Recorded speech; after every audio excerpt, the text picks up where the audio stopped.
Hey everyone, welcome back to the Fin Factor. I'm Paul. I'm Aaron. This is episode number 111. All ones, Aaron. All ones. All Anything gravy. fancy to say about all ones? I know we're out of jerseys and whatnot, but Nope. Oh, and Nolan +1. I don't know. works for me. This episode here, we'll be talking about the LA Kings miniseries that we just had. It's not every time that we do the show, Aaron, that we get to talk about us sweeping a miniseries going 2-0 since the last time we've had a show. I'm pretty excited about the comments and the people coming in tonight that are going to be chatting with us. Spirits will be high finally. What do you say? Yeah, it's 2 wins over LA, one of the Sharks' old-time rivals. The California Cup coming over to the Sharks now. But I don't know if I'm happy or sad about it because I still don't know if this team is going to make the playoffs. And now with Couture getting knocked out at the end of the game there, if he's going to be out, that's not going to help. So, man, I'm excited they won. Don't get me wrong. I love when the Sharks win, but in this short season, if they're going to miss the playoffs and they just miss playoffs, I'm not going to be happy. Well, just like Dr. Hook, I choose optimism. Dr. Hook says, are the playoffs still within reach? And 7 points doesn't seem too far-fetched. That is true, but that was actually not the comment. It moved up on me. How excited are you guys about Jones' consistency? You think there's reason for optimism? Of course there's reason for optimism. Why not? When the Sharks are playing well, and Martin Jones is looking stellar in net, and they're putting up goals, and they're just doing a really good job. Transition game was there tonight as well. The passing was phenomenal. Not just passes that were, hope passes, hoping that the puck gets there, but finding the open man, getting it to the open man, and then a chance getting generated off of it. I think all good things in this mini series here against the LA Kings for the San Jose Sharks. So, Aaron, we're going to talk a little bit here about Martin Jones. This is the second time in as many games that he's faced it was more than 40 shots, and both of them come up as wins. And I did a little bit of looking at some Twitter posts from Darren Stevens, the Sharks Stats, at Sharks Stats. If you're not following him, he is a great one to follow if you're interested in all those baseball-style stats. And he had put up basically that Martin Jones, in a nutshell, plays miraculously better when he's got tons and tons of shots on net, which is something I had alluded to last couple of seasons, saying, Martin Jones, he needs to feel the puck, right? And I think we've talked about that many times on this show. He needs to feel the puck, and I didn't realize he needed to feel the puck this much. But hey, if it works, one of the points you're going to have here is talking about shot blocking, but maybe they just don't need to block the shots. What do you think? It's hard. It's hard to say. You obviously want to block every single shot, and your goalie doesn't have to do anything. You need to get a shutout, but it's not realistic. So let him get 40 shots a night, though. That's, again, also not very realistic or not ideal. So, he does do better when he gets that many shots, and his save percentage gets over 900. So, let's see. Tonight, he let in 1 goal, or 2 goals, sorry, right? 2. 2 goals. He still had a 955 save percentage. That's amazing for Martin Jones. Absolutely amazing. The game before that, he let in 1, 976. The one before that, he let in 1, 971. The one before that, he let in 1, 963. His save percentage just might get over 900 for the season. It hasn't updated yet. So, and I'm not doing the math in my head. So maybe we'll come back to this, but yeah, I think, here we go. In his career with making 30 plus saves, Martin Jones is 55, 12, and 10 with a 940 save percentage. When making 29 or fewer, he's 125, 113, and 17 with an 896 save percentage. So don't play defense, which is why they have Burns and Carlson on their team. And I don't know why people are so upset about this. Clearly the plan. Hey, what did I say? I hate to be right all the time, Aaron. I hate being right. I just love being right all the time. Doesn't matter. Anyway, what did I say? I said when the Sharks start playing better defense, the goalie numbers are going to look better. Is it hard to argue that the Sharks have looked better defensively? Like, yes, they let in a lot of shots on goal, but I feel like they were clearing out rebounds for the most part.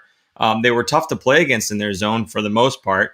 And again, it's an LA Kings team, but regardless, I think when the Sharks are tightening up and playing better defensively, yes, Martin Jones, his numbers are going to look better. Now, it's kind of weird to say that because, again, they put 40 shots on goal. But apparently, hey, this is what Martin Jones needs. You need to shell this guy, and he just kind of plays the percentages. So all those games where he let 4 of them in on like 5 shots, I wonder if they just left him in for the next 40 shots if he would have been okay. Probably not. Probably not. Okay, Lundy, $2.99 in the super chat. Thank you, Lundy, as a constant and regular contributor to the show, supporting the show. Thank you. And Lundy's comment, just, hey, guys. So, hey, Lundy, how are you doing, bud? I hope you're doing well. I got your direct message there. I don't want to bring it up here, but condolences, and we hope that you're doing well and will be feeling better soon enough. Aaron, any last thing you want to say about that one real quick? No, thanks, Lundy. And again, condolences, and we're very sorry for your loss. There you go. Okay, so let's talk a little bit more about Martin Jones before we move on. I thought one thing about Martin Jones playing so well right now in the last stretch of games here, very encouraging, because the Sharks are probably not going to be that playoff team, or at least are going to be sellers at the deadline. We've seen them be sellers before. They sold on what's his name? Crankshaft. They sold on Crankshaft, Doug Murray, right? Yeah. And that was supposed to kind of be, well, we're not really going to make the playoffs. And then they kind of got some addition by subtraction, and they caught some steam, and they ended up making the playoffs that season, right? So Devin Dubnyk is kind of slotted as the guy who's going to get shipped out. So if he is, then this kind of bodes well for the Sharks goaltending situation, because we were both saying we think Dubnyk is kind of the better goaltender right now.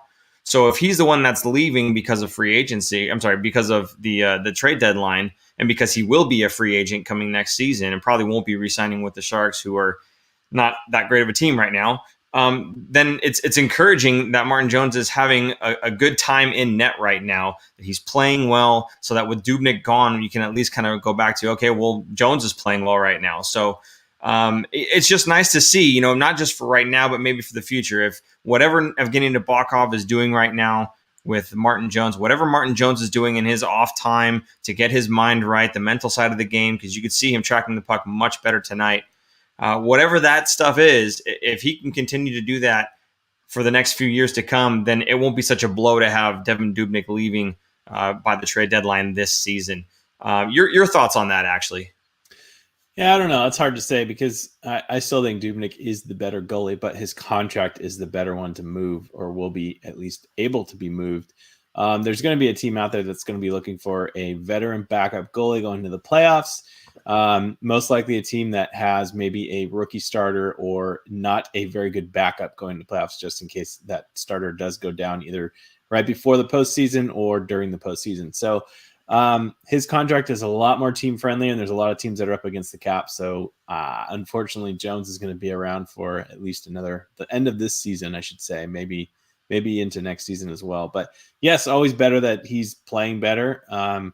I wish no ill will against the guy. I like him, and he's cool. He's a nice dude, and I think he's a great goalie. It's just kind of bad luck, and he's finding his game again. So glad for him, and I guess it bodes well for the Sharks, because they'll have some solidifying presence in net next season, and who knows if Koronosh or if Melnichuk will be able to step up and maybe play that backup role. Now, Jones does play better when he does have a better backup kind of pushing starts from him. So if he doesn't have that next season, maybe we see him not do so well next year. Depends on if they ever get anyone. Maybe they get somebody back in a trade, maybe another bad goalie contract coming back this way or something.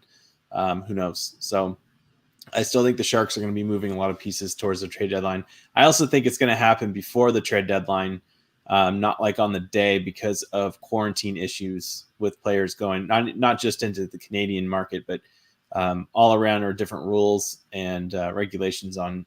I think it's actually mandatory, isn't it? 2 weeks, or is that just if they cross the border? I believe it's if they cross the border, because there's a national difference in how that's handled. Yeah, that's Canada, but I'm wondering if you're well, I don't know. Maybe it's just based on the county then for the U.S. market. But I still think we're going to see some trades kind of before the deadline, more so than like a really big trade deadline day kind of thing. All right. Mr. Sandpaper says, do you guys remember when the Sharks got Kane and a ton of people complained that they gave too much for him and he was past his prime and he couldn't get along with anybody in the locker room? And then he follows it up with, ha.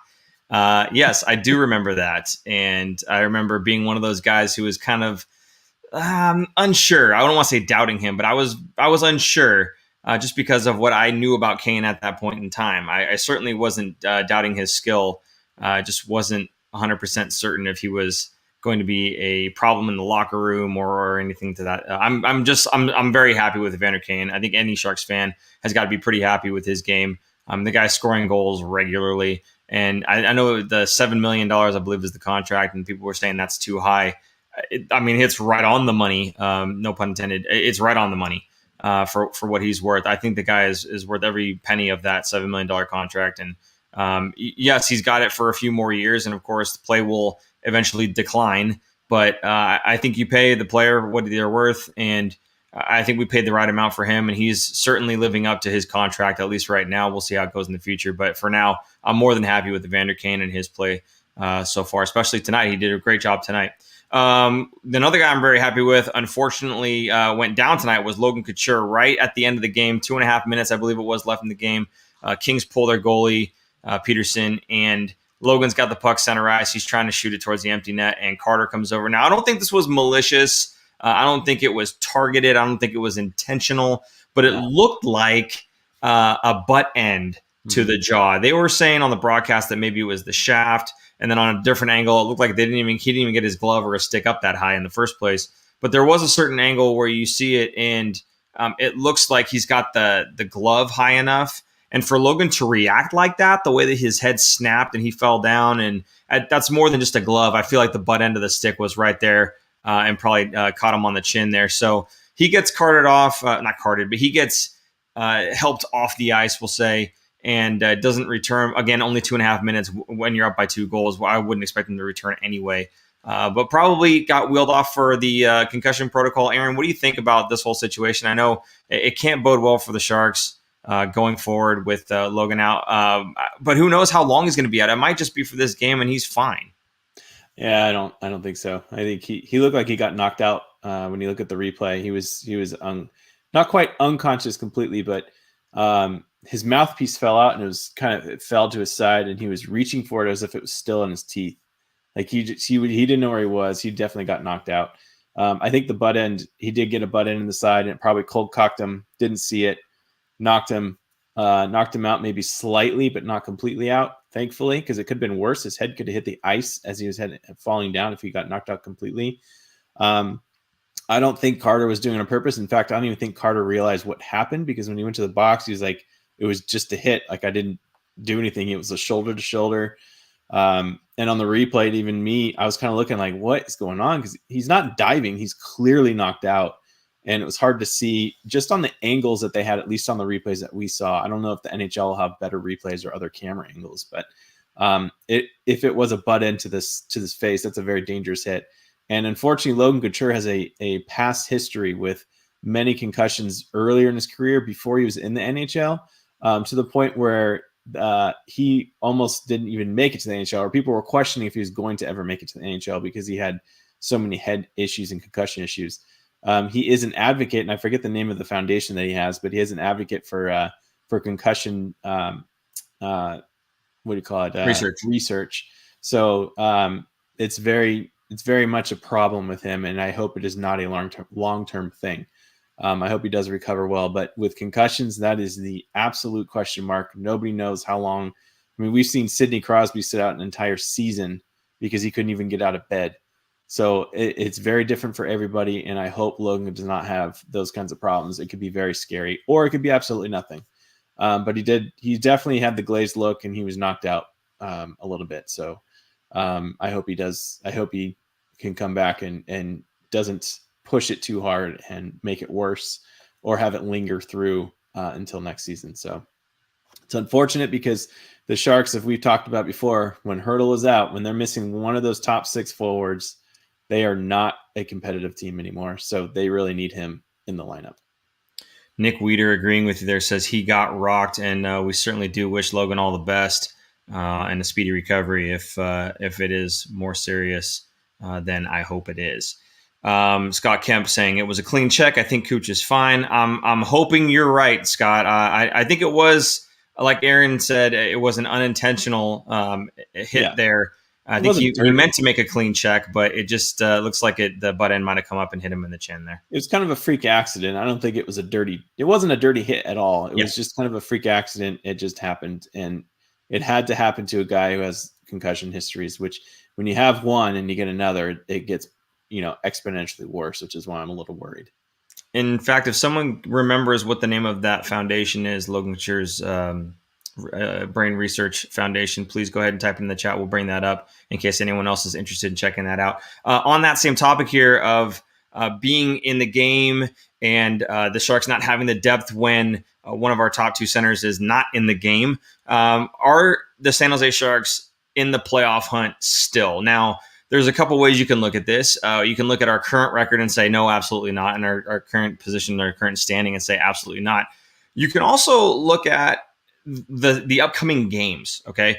Before the trade deadline, we've got 2 games against Arizona, a team I think is beatable, especially the Sharks of now. I think the Sharks have come a long way since the beginning of the season. They've gelled a lot more, not just, camaraderie and rah, but I think the defense has tightened up. They've found their groove a little bit offensively.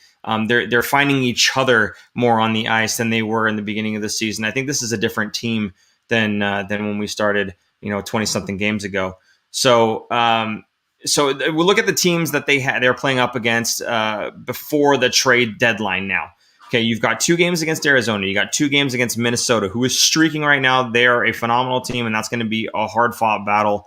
But after that, you've got LA twice again. You've got Anaheim, who has been a joke this season. Let's get real.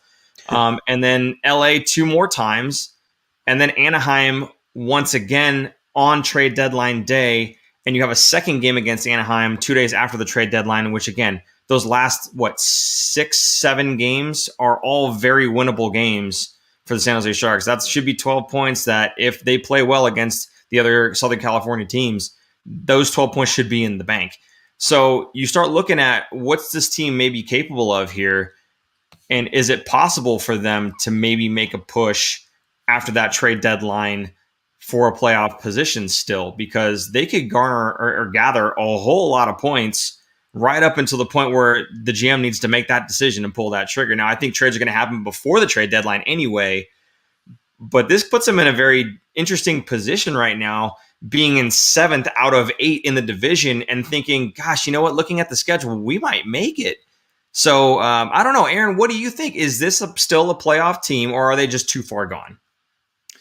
I don't know. They can't write them off completely this soon, I guess. Not yet.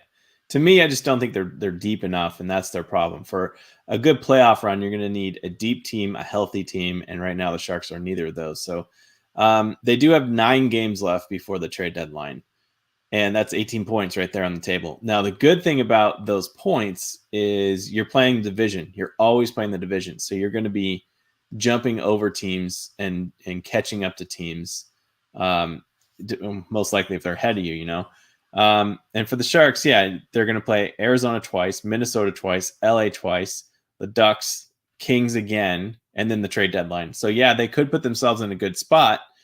But then you have to look at the rest of the season. Then they're going to play Minnesota, Vegas 3 times, Minnesota's 3 times, Colorado 4 more times. So that's going to be a brutal end. So what's going to happen is, maybe they'll get themselves into a playoff spot, not make any trades, and then at the end of the season, just drop off the cliff playing those harder teams. So I still just don't think this team is it. I still think it's a building block season where they're going to be going next year, making a bigger stride next year, and maybe, losing one of those guys because of the draft. So you're taking one guy off the books. You're going to be able to add somebody or some more depth. I think they're going to trade some of the guys. So this roster is going to look very different next season. But again, I think this is a building block season for next year. And I just don't think they're going to make playoffs. Yeah, 100%. This is definitely a building year for the Sharks. I wonder, though, if it's a building year where they might still squeak in. Again, looking at how many of these teams are kind of in the bottom of the basement with the Sharks, yes, but I feel like the Sharks are a better team than at least 3 of the teams that are down there. So if they can kind of overcome either St. Louis or Minnesota, whoever is kind of vying for that 4th position, I know right now it's St. Louis. If they can overcome one of those teams, now again, St. Louis has got to play Vegas Golden Knights, Colorado. They got to lose to those teams, or maybe they'll win, but they've got to play those teams too, and those are going to be hard-fought games that they might lose. So those are points that they don't get. They also have to play the Anaheims and the LAs of the world as well. But hopefully, if you're rooting for them to make playoffs, hopefully the St. Louis Blues have a little bit of a hard time, struggle against those top teams, and don't get the points. And the Sharks, with these long streak of bottom feeder teams that they're playing against, hopefully they get the points that they should be getting, and can kind of take over on that position again. If you are rooting for them to make playoffs, if you're not rooting for them to make playoffs, I hate to cheer for somebody going down, but Logan Couture being out is probably the best thing right now for this team if they're not going to be making playoffs, because with him in the lineup, they certainly do look a lot better. And if you don't want points, then you don't want your best players playing. And Logan Couture absolutely is one of the best players, if not the best player on the team. Certainly has the most goals. Maybe not tonight, though. Actually, with Evander Kane might have tied him. I'm not sure, or maybe even surpassed him. Now, Nick Weeder over here. Thank you, Nick. All In for Brain Research is the name of Logan's charity. If you are interested in that, please go check that out. Super Producer Jason, I'm not sure if you have a website URL that you can put on screen. If you can, great. If not, don't worry about it. I'll just go ahead and say it. It's brainresearch.square.site. That's the donation page. In fact, he's got it on screen right now. So if that's something you're interested in and it moves you and you want to go ahead and donate to that cause, feel free to do that. And that is the page you can go to. Okay. Moving on from that, tonight's goals, Balsers, Kane, Hurdle scored one as well, right? So the results from the east-west puck movement and speed. Yes, Aaron, there was a lot of transition game, actually. There's a lot of north-south going on, but I know what you're talking about with the east-west. The puck was getting moved from side to side, making Peterson go from post to post. I thought they were doing all good things, moving the puck from the defensive zone to the offensive zone, and then confusing the defense, confusing the goaltender, getting some quick strike attacks on there, and it really did pay off for them tonight. Yeah, it was nice to see. You kind of saw the Sharks' speed, at least the first goal with that Balsers line. The speed coming back down the other end, and then what they did, like you said, you pass it across and you got the goalie to move side to side. I feel like this is what the Sharks aren't doing enough of on the power play, getting the goalie to move side to side and getting quicker shots off. And it paid off tonight with some of the fast breaks coming back. And I feel like this is what the Sharks look different to me than they have in the last couple of years, is their speed is kind of picked up. And this is kind of the direction that the overall games in the NHL are heading towards. So the Sharks are changing the way that they play, and it's finally starting to pay off. I mean, it's 4 goals against LA. So, anyone could score against LA practically, but they did beat Vegas the other night. LA beat Vegas the night before they played the Sharks' first game here. So, I mean, LA's been kind of a surprise, dangerous team, even though the Sharks beat them twice. And I did see that Scott Kemp, we win 2 in a row, and Aaron's got to bring the mood down. Yeah, sorry.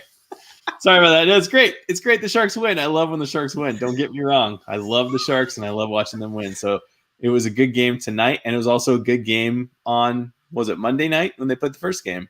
That one I felt like was better. No, not better. Better's not the right word. I felt better after that first win because the Sharks were able to hold a 2-1 lead, which I haven't really seen them hold on to 1-goal leads very often. So I was excited about that one. I was happy that Jones really shut the door and he made some really great saves.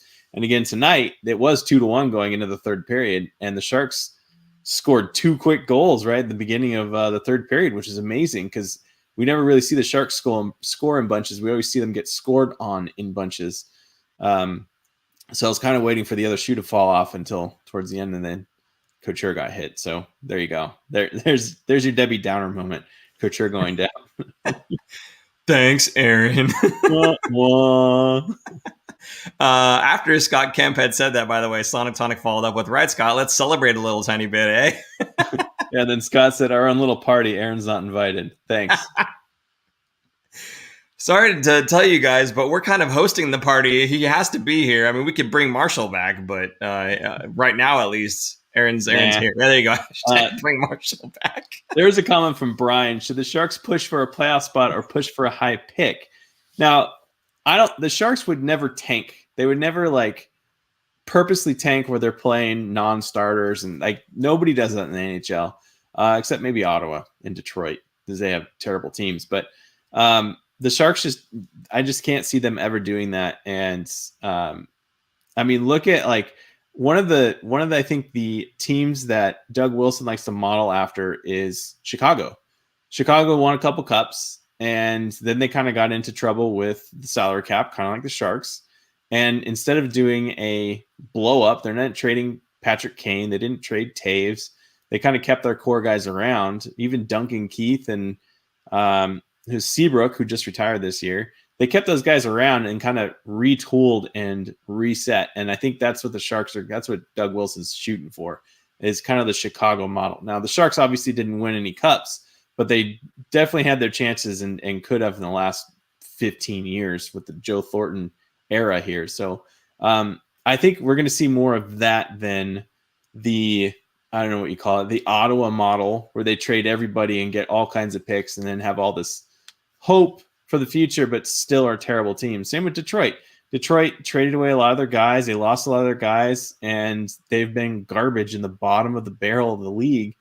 I mean, I think last season's Detroit team was like a historically bad team in terms of points put up, goals scored against. Like, it was just so bad. So I can't ever see the Sharks being like that. It's always going to be a retool. It's never going to be a complete blow up of a team. So yeah, I'm not rooting for the higher draft pick. I'm rooting for, if the Sharks don't make the playoffs, then it should be lower, as low as possible. Okay, fair enough. I'm just rooting for watching the Sharks, and if they win, they win, and I feel great. If they lose, I don't feel so hot. And wherever we get our draft pick, we get our draft pick. I mean, that's every team is just going to get whatever gets thrown to them. So, but I'm with you. I don't think any team should ever try to tank necessarily. I mean, if you trade away all of your good players, and yeah, you're probably going to be a worse team, and you get your draft picks and everything by making those trades. But I don't think any team is deliberately going to tell Logan Couture and Evander Kane, "Hey guys, don't score tonight, will you?" You know, that's no team does that. So to say, "Hey, should we tank?" Again, no team is going to do that. So anyway, I wanted to bring something up real quick. Mr. Sandpaper says, any thoughts on Tim Peel's comments and subsequent firing? Mr. Sandpaper, I know you're going to be here anyway, but hang out, because we're getting there. There's only another topic or two we wanted to touch on, and then we will be talking about that. Aaron and I have some different opinions on it. So stick around, and we'll get to that one in just a few minutes here. So Aaron, the more you know. The trade deadline, I think a lot of people are still a little confused about how it works in terms of, why would you trade this player? He's still good, right? So you see guys like Devin Dubnyk, for instance. There's a lot of people online that like Devin Dubnyk a lot more than Martin Jones, and say, why would you trade Devin Dubnyk? Can you kind of help explain why a player, even though he might be the better player at that position or might be very helpful to the team, is the right guy to trade at the trade deadline? Sure. Yeah, it's more or less going to come down to contract, because there's going to be a value to a player regardless of how good or bad they are. You could have a really bad player with a really good contract, maybe not really bad player, but a average player with a very good team-friendly contract get moved, and you could have a really good player with a really horrible bad contract not get moved, kind of thing. So for Dubnyk, why would the Sharks move Dubnyk? Well, he's an unrestricted free agent, which means after this season is over, the Sharks do not have the rights to him anymore, and he can sign with whatever team he wants. Now, instead of, if the Sharks don't make the playoffs, what's the point of keeping him? You might as well trade him and get something. So if you trade him to another team, you get either a prospect coming back or a draft pick coming back. And Dubnyk gets to go play for, most likely would be a contender. It's a team that's going to be in the playoffs. So you're kind of helping him out, because he's going to be possibly winning a Stanley Cup, and the Sharks will not be. So that's why players, like, we keep saying Brent Burns might get moved, and people go, well, why would you do that if he's still good? It's not that we don't like Brent Burns. It's not that we would want to trade Brent Burns, but he has value. Now, his cap hit is $8 million, which is a little high, but you're still getting a pretty elite defenseman. Now, his contract does last another 4 seasons after this year, and he's 36 years old. So his contract goes until he's 40. Will he play until 40? I think he will. Looking at how he takes care of himself and his body, I think he's kind of changing the defenseman position, if you will, in terms of longevity. Defensemen kind of tail off after about 35, but he's still looking pretty good and pretty sharp. And I mean, you've seen what 2 or 3 of those highlight reel goals where he just dipsy doodles in front of people and scores a complete highlight reel goal. So some of these players are going to get moved. Now, the more friendlier contracts are ones that are lower dollar amount and lower years. We saw Barclay Goodrow get traded to Tampa Bay last year. He still had another year in his contract. He's still playing for Tampa Bay now. The reason the Sharks got a first-round draft pick and not like a second or third or fourth is because his contract was so team-friendly on a team, Tampa Bay, that had very little cap space, that they were happy to have him because, first of all, they're probably going to win a Stanley Cup or at least be contending for one in the top 4. So that first-round pick is going to be a 28, 29, 30, 31st overall pick. It's almost a second-round pick, practically. Now, the Sharks will feel better because they got a first-round pick and they didn't have one in the draft, which they used on, was that Weissblatt? What? Osman? Ozzy Weissblatt. Yeah. So there's different ways you can look at it, different values of players, and also kind of different. They're not every team is looking for a high goal scorer or high point producer. Case in point, Barclay Goodrow was a very good penalty killer and a very team-friendly contract, exactly the kind of player that Tampa Bay needed. And they had a very strong run last year. So teams kind of look for that. And then the teams that are selling are going to be looking to get the most value. So they might have had another trade in the works with other teams and it wasn't a first-round pick. Maybe it was a second-round pick. And so they kind of like, okay, well, we're going to go with Tampa Bay here because we're getting a higher pick.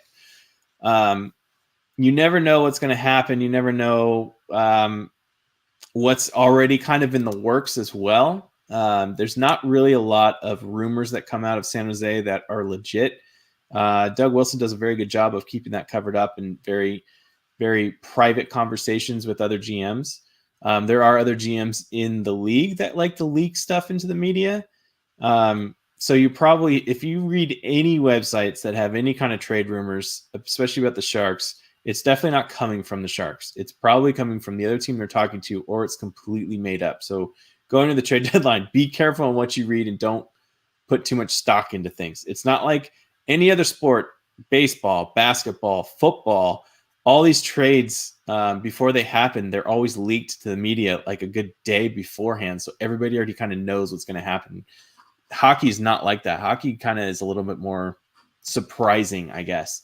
So just kind of go into that trade deadline hoping that the Sharks get more pieces back, more draft picks and or high-end prospects, which they're lacking very much of right now. So, and thank you for that. Player worth is another thing here that you kind of touched on a little bit. One of the guys that looks like he's probably going to be sent out of San Jose here is Marcus Sorensen. Some people like him. Some people don't really care for him. I mean, for me, he's entirely replaceable. If you can get a third or something like that for Marcus Sorensen, which would be great. So a lot of people not understanding why anyone would want to trade for Marcus Sorensen. The guy doesn't score goals. He doesn't do this, doesn't do that. Yes, but he's a veteran in the league and he's decent for penalty killing. He's decent for your fourth line. So if you are trying to make that run and you've got a hole to fill on that fourth line or even on the third line, he's a guy that can step in and he can play admirably for your team. So I think there's definitely value in a guy that maybe we look at and we don't see him scoring as many goals as we'd like to see him score, although that's not really his role. Another team is going to look at him and say he's perfect for what we need him for, and we're willing to give up this pick to go get him. Now, Doug Wilson has done a phenomenal job of absolutely stealing from other teams when it comes to getting value and whatnot. Again, Doug Murray is the one I like to use a lot. 2 second-round picks for Doug Murray, and I have nothing against Crankshaft, but he was kind of the guy that was he wasn't exactly the most fleet of foot. He'll put you on your butt, but if you're near him, but for the most part, it wasn't too hard to get away from him. We'll put it that way. So he was able to go out and get 2 seconds for a guy like Doug Murray. And he's done this before with many other trades, getting more value than we think is warranted. I think it was Patrick Marleau. He got a second for Patrick Marleau from, I think it was Pittsburgh at the time. I mean, he does wonderful things, being able to get the maximum amount of value from his players, from his assets. So in terms of player worth and a guy specifically like Sorensen, is Sorensen going to garner anything from any team? A team that's looking to fill a hole, absolutely he will be. And I think you'll be surprised when Marcus Sorensen gets traded. The return, I think it's going to be a decent return. Certainly won't be like a seventh. It'll be something kind of, third, fourth, somewhere in there, I think. So keep your eye open for that. And as far as loyalty in the eyes of the fans, now, a lot of fans were having a hard time with Patrick Marleau saying again that he'd, it'd be interesting. I'll keep my eyes open. I'm not looking for anything, but if something comes to me, then, I'd have to consider it. I would really have to consider it. And fans are saying, I'm tired of this. I'm tired of him being a Shark, saying he's a Shark for life, then going to Pittsburgh, then coming back, and then going, to the next Toronto or whatever it was, the first order. And now it sounds like, okay, if they're not a playoff team, he's going to move somewhere else. Well, this guy's just not loyal to the team. That's not the truth at all, guys. He's leaving because he's getting that opportunity at a cup, and because it gives the Sharks an opportunity to get a draft pick for him, right? He's bettering the team in this way. And in terms of loyalty, the guy keeps coming back. He always wants to come back to San Jose. He doesn't want to play anywhere else. He's going to another team when San Jose is not going to be making the playoffs, and he's just trying to go get his cup. That's not selfish. That's just him trying to go achieve a goal. But at the end of the day, even when he was with Carolina for that short stint, didn't even play a game, he was saying, I just don't want to play for you guys. I only want to play for San Jose. They said, fine, we'll buy out the rest of your contract, right? So I think there's a tremendous amount of loyalty with a guy like Patrick Marleau. He's just out trying to get what is his ultimate goal. And if he can't get that with the Sharks, fine, so be it. I'll go somewhere else to make that happen. And by the way, it's not like he's the one pulling the strings. Doug Wilson's the one that's going to say, you know what, I got Patrick Marleau if anyone's interested. And if they're able to make that trade, he's gone. It doesn't matter, right? So at the end of that season, or the end of the season, this season, I would not be shocked at all to have Patrick Marleau asking the Sharks, hey, can I play one more season with you guys and see how it goes, So it was just kind of interesting, Aaron. I don't know if you want to touch on any of that stuff, maybe just really briefly so we can keep moving. But in terms of the loyalty to it, you can't look at it as a fan would, right? The fans stick with their team no matter what. The players don't necessarily do that, and it's not for lack of loyalty. It's just the business, right? Absolutely. Yeah. I mean, people kind of get attached to players, and I understand it's a very emotional thing, but it's also a business. The NHL is a business, and these players, think about the players. They work their whole lives to try and get into the NHL. They finally make it. Do you really think they care what team they play for? Absolutely not.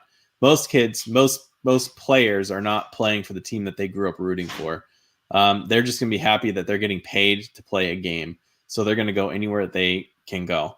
Now, the superstars are what you're going to see that will choose where they want to go, like John Tavares from that whole debacle when he was looking to sign. And he went to Toronto because that was the team that he grew up playing for. Going back to Marleau, I thought it would be very interesting if the Sharks and Toronto made a trade so that Marleau is playing with Thornton. And then I would be rooting hard for Toronto. If they won a cup, can you believe that? If Marleau and Thornton won a cup together in Toronto, first of all, anyone in Toronto who wins, if you win a cup in Toronto, you will be immortalized for life because they have not won a cup since 1964, I believe. 67, maybe 67. Many moons have 60s. passed. Anyway, it's been, and they haven't even been to the finals since they won. That's think about it that way. When was the last time the Sharks were in the finals? 5 years ago? 4 years ago? Yeah, 2016. Oh, was that it for the topic? No, I'm just saying, it seems like a long time ago, right? Oh, okay. I wasn't sure if you were done talking. I wanted to give you the floor there, but I'll go ahead and take it back. Mr. Sandpaper, thumbs up for these fellas. Best fan run show around. Mr. Sandpaper, thank you so much. We appreciate the comments. I mean, we think we're pretty good. So thank you for that. I do appreciate it. And anybody else who feels the same way, we love you guys right back. Anthony Sanchez, Buffalo will be big time sellers. Absolutely. I am shocked with the amount of goal production that is not coming out of that line with Skinner, Eichel, and Hall. Those are some big names, and it's just not getting done. I'm not going to go into them, but that's you want to talk about disappointing seasons. You could talk about San Jose Sharks all you want, but holy, I mean, you got a guy that's getting paid quite a bit of money there. And I'll take Eric Carlson's 11.5 million over Jack Eichel's 10 million right now. I think they said Eichel has no, it wasn't Eichel. Skinner, I think, had 2 points in 20-something games, and their goalie has 2 points in less games. That's ridiculous. Come on now. I think Skinner has the worst contract in the NHL, and he is ripe for a buyout. I mean, he's making $9 million a year. Yeah. 9 million. Nine times. It's ridiculous. That is gross. Yeah, say all you want about any of the bad contracts on the Sharks. None of them are that bad, bro. No. Okay, Lundy, again with the $2.99. Thank you so much, Lundy. I've never been attached to any player, LOL. Yeah, I can think of one, maybe. Lundy, for anybody who doesn't know, we have a few more viewers than as would be typical in these last few weeks, months, who don't know Lundy. Lundy is a humongous Justin Braun fan, and he was very upset when Braun got sent away, and he still follows him, I believe, in Philadelphia there. So, yeah, there you go. Or no, it's not Philly anymore, is it? Yeah, he's still in Philly. It's Philly? Okay, I thought it was Arizona for some reason. Demers, maybe. I don't know. It doesn't matter. They're all old-time guys. So let's go ahead and just move on here. Curtis Gabriel and Bob Bugner fined. Curtis Gabriel, if you didn't catch it, was skating the red line on the pregame skate with, was it Travis Dermott? Is that his name? Yeah. McDermott, I think. McDermott. There's a Dermott with T, and I think that's in Toronto, and a Dermid with an ID at the end, and that's the guy in LA. So apparently they were on the same team at one point. They played against each other or with each other or something at some point. So they know each other. But according to Curtis, there's a little bit of bad blood. He didn't want to go into it. But I guess McDermott skated over the red line, which is kind of a no-no. And Gabriel just wasn't having it. So he kind of gave him a little cross-check and was talking to him. Now, Curtis Gabriel has talked to just about everybody that he's fought in the pregame skate. He was talking to Kyle Clifford. He was talking to, I don't even remember the other guys' names, but he was talking to everybody that he's fought, like pre-skate. So this was nothing new for him. But I think the little shove cross-check move was just a little bit too much. The NHL threw him a fine of, I think, $3,000, which I think is the maximum allowable by the CBA. And then, of course, Bob Bugner gets fined $5,000. I'm not even sure why, Aaron. Is that just part of the rules? If your player does something stupid, that your coach has to pay for it too? Yeah, it's a rule. It's just a rule. So usually when that happens, the players will kind of pull the money and pay for the coach. So the coach doesn't have to actually pay it out of his own pocket. But I don't know if that was the case in this one. But yeah, Curtis Gabriel talks with everybody before the game. He's just a talker. He's one of those people that's just jabbing, which I have no problem with. Mr. Sandpaper asked us way earlier on, what do you guys think of Gabriel's antics last night? I, for one, really like that guy. I really like him, and I'm going to try and get him on the show. I think he'd be great on the show. So keep looking forward for that. But yeah, I like what he does, and I think he brings a different element to the Sharks game, and he's kind of that glue, similar to, was it John Scott and Jody Shelley when they were on the Sharks? I think it was John Scott, the one they were highlighting a couple months ago, how when he was in the lineup, the Sharks were more dominant than when he was not, even though he was not a goal scorer by any means. Just kind of keeps things light and sticks up for his teammates, a team first guy all around. So I really like him. I love how he hits guys, and I love how he fights and gets in people's faces and sticks up for his teammates. So I have no problems with him. I like him in the lineup more than not in the lineup. I have no problem with his antics. I thought it was a little that's kind of a weak thing. I understand that the NHL has to punish that because they don't want scrums basically or fights to happen before games start. Because then what? You can't get penalties out or anything. You're just gonna have to do fines. So if you didn't see the video, he just I guess he cross-checked him. He just kind of pushed him hey, get over there. It wasn't like he wanted to fight him kind of hit. And they kind of chuckled about it too. You could see McDermott skating away laughing after he got hit. So it's not like he hurt him.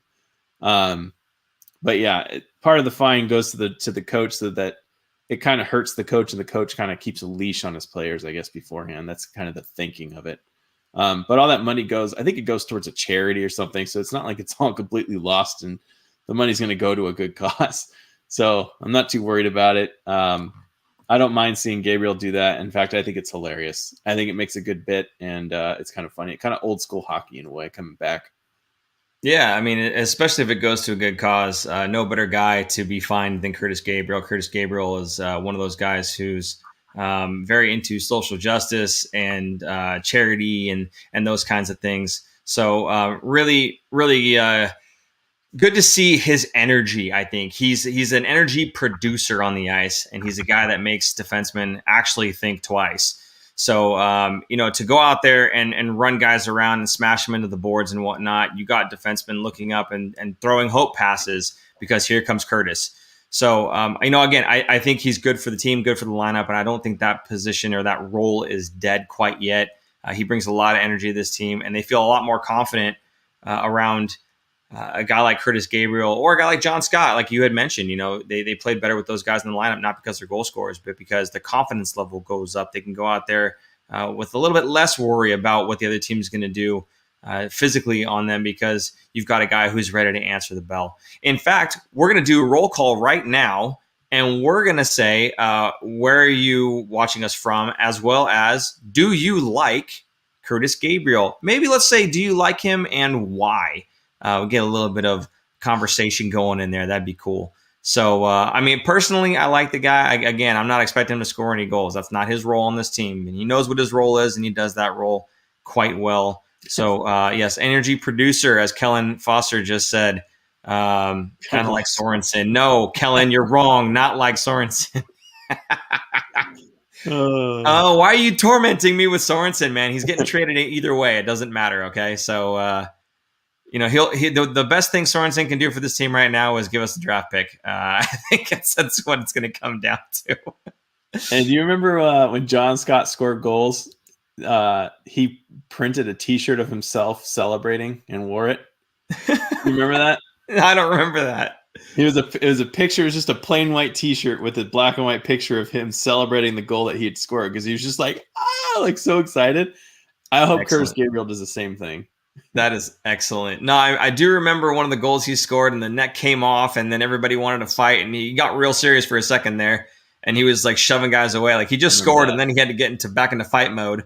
And as soon as everybody kind of vacated, then he did the big Selly face and everything. Maybe that was the same one that you're talking about there. But there's another soundbite of him when there's like a scrum in front of him, and he skates over and he goes, okay, the police are here. Back up. or something like that. Like, or the adults are in the room, something like that. It was really funny. Nice. Yeah. He's got the Dropping the Gloves podcast, if you guys are interested in more John Scott. And he's got a lot of Sharks stories and Sharks interviews as well. So that's another good one right there. It's Dropping the Gloves. Okay. This is the hot topic here with the hot mic. Referee Tim Peel. Aaron, I'm going to go ahead and let you start off on this one, because I kind of want to hear what you have to say. I know I've got my own kind of take on it, and I the way that I was thinking about this, it was kind of similar. I went after the fact, kind of for my own opinion, and then I watched something that Brody had put out, and he was kind of saying sort of the same things. I don't know if you saw that video or not, but I'm just interested in what you have to say. So you have the floor.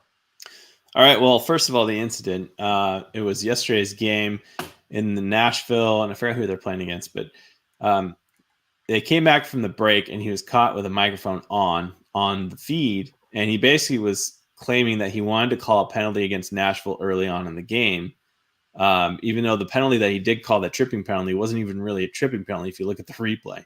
So kind of everyone was up in arms. He also dropped an F-bomb. So I don't know if it's more to do, he had the F-bomb on TV in the feed, or because he claimed he wanted to make a call before there was even like anything there.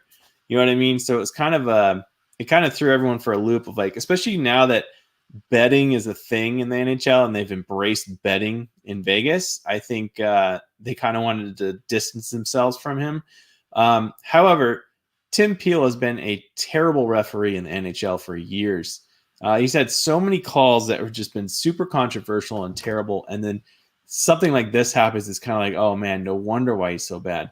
There's also Greg Wyshynski, who now works for ESPN, but he was working for Yahoo back in the day. I think it was just 5-6 years ago.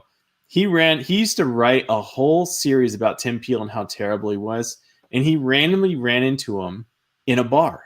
And he was like, oh my gosh, you are Tim Peel. And Tim Peel knew exactly who he was and read everything that he wrote. And they had a 2-hour conversation over drinks, and completely like Tim Peel like was just down to earth and like a cool dude. And he admitted that he screws up a lot. So I think the day after that, he got in trouble for the NHL for hanging out with the journalist outside and having drinks or something. So he's been in the news, or not in the news. He's just been in hot water a lot. Now, he was set to retire after this season, or in April, not even in the end of the season. He's never done a Stanley Cup Finals because he's been terrible. So that was, I think, even one of the questions in one of the things is, how come you've never done a Stanley Cup Finals? And he blatantly answers like, oh, it's because I'm not very good. Like he just knows it. So for them to just fire him outright like this, I think it's, for one, the league to kind of save face a little bit and to kind of send a message to other referees to kind of, shape up a little bit. I think it's kind of like, man, he was scheduled his last game on April 24th. That was going to be his retirement. That was going to be his last game. So he gets a month early retirement. Whatever. I think the NHL is ready to just wash their hands of him, and he gave them a very valid and easy excuse to do so.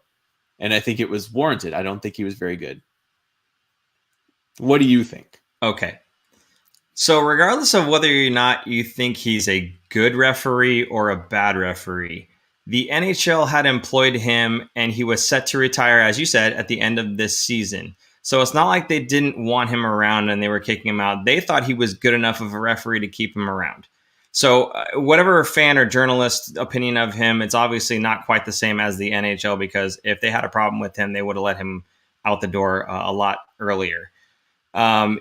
I see comments in here saying, let's see, it was Tim Peel was going to quit at the end of the year. Anyways, it's the same thing that you had said. Yes, he was going to be not quit. He was going to retire at the end of the year. He was going to be getting his pension at the end of the year. They've essentially banished him from the NHL, which is fine. You could say, hey, we just don't want you to be our ref anymore. That's fine.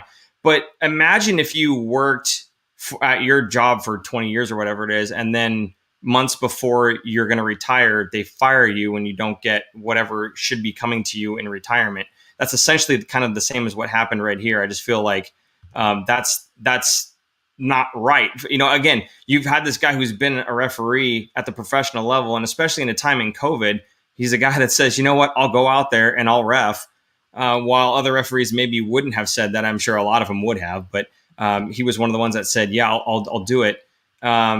So again, he's not going to get what's been due to him for the amount of time that he's been a ref. Again, good or bad ref, it doesn't matter. They employed him. He won't be getting his pension, what's due to him. He won't have a celebratory last game. And as silly as that sounds, I think that's kind of a big deal for some of these guys, where they get the opportunity to kind of wind it down, and all of a sudden he's just out, right? Now, the call itself, whether it was a trip or not, people are making it sound like he's trying to fix games. The guy was not trying to fix the game. He didn't say, I want to call a penalty on them early with no other context. The problem was there was a bad call previously in the game, and he was trying to do a makeup call. And what he was saying was, I wanted to call a penalty on them early, as opposed to later on in the game where it's like 2 minutes left, they're down by 1, power play. Right? So that's what he was trying to do. He was trying to say, I want to do this makeup call, but I want to get that makeup call done early. That's why it was barely a trip, because if I wait till there's more of an actual penalty later on, I might be calling something that's like way late in the game and it's a difference maker. I want to do it early when they have time. Something bad happens on the power play. They have time to come back, right? But we made a bad call earlier. We're trying to make it right. So for me, it was a referee who was trying to be a compensatory, I guess, in that he was trying to like right a wrong that was done previously. Now, this is nothing new in refereeing, and especially not in the NHL or in any other sport. Referees make bad calls and then they make a makeup call later on. And we've heard even Erik Karlsson over the referee's mic when he says, "Oh yeah, I was tripping," and you hear Karlsson, "That was a makeup call," right? We've heard that before, and this is something that we all know happens in the NHL all the time. The only problem with Tim Peel, apart from some people's opinion that maybe he's just no good and he shouldn't have been reffing in the first place, which again, the NHL would disagree with you because they had hired him this entire time. The only thing that he did wrong was he left his mic on and he verbally let it out. Other than that, he did the exact same thing that any other ref who wanted to fix a broken call earlier in the game would have done, which is do a makeup call. But he verbalized it. He said it out loud. So I don't see this as something that the referee is trying to fix the game. He's betting on the game. He's trying to make money from the game. He's a fan of Nashville. He's, none of that stuff. I don't see that at all. I think all it was is a misunderstanding of the fact that the ref was trying to right a previous wrong. And that's all it was. And that's exactly why he said specifically, I wanted to get that early. Because, again, if you take that penalty late in the game, it's much more of a game changer than if it was done earlier and the team has a chance to come back should something bad have happened during that power play. So that's kind of my take on it. I understand that we differ, and I'm sure a lot of people have their opinions in the comments here. Aaron, did you see any specific opinions you wanted to call out, either pro Tim Peel, against Tim Peel? Either way, it doesn't matter. We're just sparking conversation here. I think the NHL is trying to get ahead of a bigger problem if something like this kind of leaked out. Not that it's leaked or something, but I don't know if you're familiar with Tim Donaghy, former NBA referee who conspired to fix NBA games. Now I'm sharing a screenshot, or I'm showing the website here. Super producer Jay maybe can bring this up here. So a while ago, this guy, there was conspiracy and he was getting paid money because he was covering the spread. He wasn't throwing games. He was covering the spread, and he was calling late penalties and players getting pissed off and all that stuff. I think the NHL was trying to nip something in the butt exactly like this to hold themselves from having a huge conspiracy, controversy. Who knows? Maybe there'll be an investigation. Maybe he was kind of throwing games and getting paid under the table. So I think this was more of a bigger deal about firing him or not even firing him, because is he still going to be reffing through the season, or is he done now? No, he is done as far as I know. And I think somebody had put it in a bit of a comment here. What the quote was, he's not going to be officiating any more games. And then Illuminato says he will likely get his pension and benefits. I don't know. I mean, personally, I hope so. I'm sure he will. I can't imagine him not, because that would be even a huge lawsuit. So I don't think that. I hope. And again, some of this information, that stuff I wasn't thinking about prior to. This was something that I had watched a video that Brody Brazil had made. And it was like, oh, that's actually a good point too. So unless Brody is just kind of jumping to conclusions as well, I would imagine that he'd done a little bit of homework on that one as well. But the other parts of it where they said, or just about what he said, just the things that he said, that was in my mind, I'm going, that doesn't sound like a ref who's trying to fix a game and who's trying to cover a spread or anything else. That just sounds like a guy who is acknowledging that they made a bad call earlier and I want to fix it. And frankly, I think if it was a bad call against the Sharks, fans would probably be saying, I'm waiting for that makeup call now and expect it, right? Hey, they better give us a makeup call because that was garbage, right? Again, for me, the only thing he did wrong was, as someone had said in there, he's got the NHL logo on. He should imagine that he's always got a hot mic on. And that's what he should have done. He should have thought, no matter what happens, I got to make sure that either I've got my mic off or I'm just going to keep my comments to myself. And unfortunately, he didn't do that. Now, again, for some people who just did not like Tim Peel anyway, this is good for them, I guess. But I just think that this was a decision that maybe was kind of a jumping of the gun. This is not a guy who is trying to fix a game. This is a guy who is just trying to fix a moment in a game. So that's kind of my take on it. Whether you guys agree or disagree, I'd be interested in seeing your thoughts. So feel free, not just in the chat there, but after we're done with the video, if you want to put your comments in the comment section for the whole world to see and maybe spark a conversation there, that'd be cool too. So Aaron, anything else you want to talk about the Tim Peel situation, or are we good from here? That's good. We are good. Maybe that we'll see more accountability from referees going forward. Yeah, definitely see more refs double checking their mics. You can be sure of that. Next games coming up for San Jose Sharks, we have a Friday at Arizona and a Saturday at Arizona. Again, most of these are going to be back to back. two of the same team games that are coming in. Again, Arizona, both of these 7 p.m. games. Aaron, I think these are winnable games. I know Arizona's ahead of us in the standings. There's not many teams who are not. But I really do feel like these are winnable games. What do you think about the upcoming miniseries? Yeah, absolutely. I mean, if the Sharks can pull out 2 wins here, I mean, I think a lot's going to depend on Couture's health going into these games.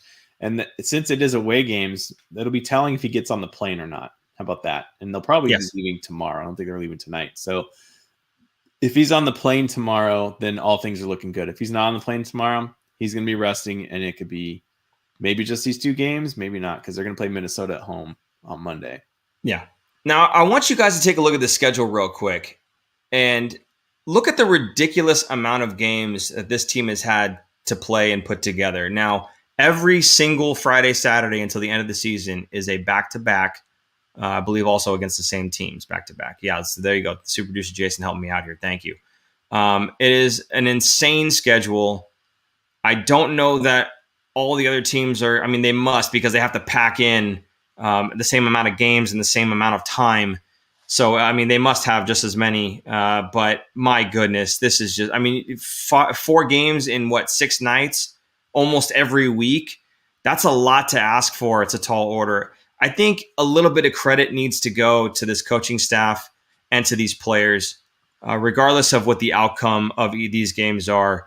This has been a very tumultuous season, not just for the NHL in general, but for the Sharks specifically. They've had to start off with not being able to play at home, playing in Arizona. They've had to have 4 games in 6 nights. It's just a ridiculous schedule, and to be able to try to do that while teaching young guys, while teaching the guys who had a system in mind already and trying to relearn a new system on top of it. There's just a whole heck of a lot going on there. And again, I know I couldn't do it. So my hat's off to Bob Bugner and staff and Logan Couture and company for putting together the season that they have so far. Just about 500 in a very tumultuous season. And honestly, I feel like they're going to finish above 500. If this team were to stay together, I feel like they could. With the trade deadline looming, who knows who's going to be leaving and whatnot. But that's a whole nother topic. You know what? Let's just go with Arizona. Do you feel that these are winnable games? I think they can come out of here with 4 points. Yeah, absolutely. And if they do, they're going to leapfrog actually Arizona in the standings, because they'll, assuming they don't go to overtime and give them a point, they will leapfrog them in points in the standings and beat the 5th team. Also, depending on how LA does. But going back to that schedule real quick, the Sharks only have 5 more road trips because they're playing back-to-backs. So a lot of these are home games, which bodes well for the Sharks. They're not going to be as tired as the other teams coming in. So I think it's doable. I think it's plausible. How about that? It's not out of possibility. It's not, I don't know. I'll tell you this. They're in a good chance. They're in a good opportunity. I'll say this. If the Sharks sweep Arizona on this miniseries and they split with the Wild, it's going to be a tough decision to come to the conclusion of whether or not they're a playoff team, because they've got the next, like I said, 5 or 6 games against Anaheim and LA, and they've shown that they can beat both teams, and I think that they're a better team than when they started the season, as I said before. So it's going to be very interesting to see what happens at this trade deadline. I wouldn't be surprised if moves don't get made sooner than later. I feel like they might kind of hold off a little bit and see, but I don't know. Regardless, we're certainly looking forward to the next show. The next show will be on that Saturday because, again, they play Friday, Saturday, and we always do it at the second game, after the second game of the miniseries. And you can expect us to be on closer to like 9:30 or so, maybe a little bit after that. But right about 9:30 on Saturday after that second Arizona game. So if you are not subscribed, please hit that subscribe button and hit that notification bell so that you guys know when we are going live. That way you can join in on the conversation and chat with all these nice, fine folks like Anthony Sanchez, who is just primed and ready to get his sandal thrown in his head again. Although I guess he's got the earbuds in now, right, Aaron? Was that the new story? Yeah. Okay, so he's good to go. Sonic Tonic says, "Cheers, Paul. Always our skeptic." I'm not sure what I did to garner that response, but okay, sure. Okay, moving on from that. we want to talk a little bit about the swag sale that we've got going on. 40% off everything on the finfactor.com, all of our products, the whole thing. 40% off store-wide. Support finfactor.com. That is what you're doing. You're supporting the show. You're helping us keep the lights on. We have premium t-shirts. And when I say premium, guys, I mean premium. These things are super soft. These are like the softest shirts. You won't even want to wear it. You'll just wrap it around your pillowcase or wrap it around your pillow. Use it as a pillowcase. The snapback hats, just $18. Again, the shirts were $15, but the snapbacks, just $18. Again, 40% off. I forget who it was that made the comment saying it's an absolute steal. I think it was Sonatonic actually. Said it's an absolute steal. And I have to say the quality of the hat is top notch. I'm very happy with it. I'm probably going to grab another one because mine's getting old.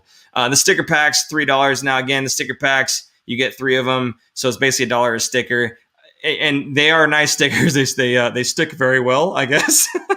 But no, they're there to help support the show, and anything you guys do purchase does help us out. All these items are currently in stock, but it is a limited stock. I can't stress that enough. We only have a limited amount of all these different items in all these different sizes. So once they sell out, I believe they're gone.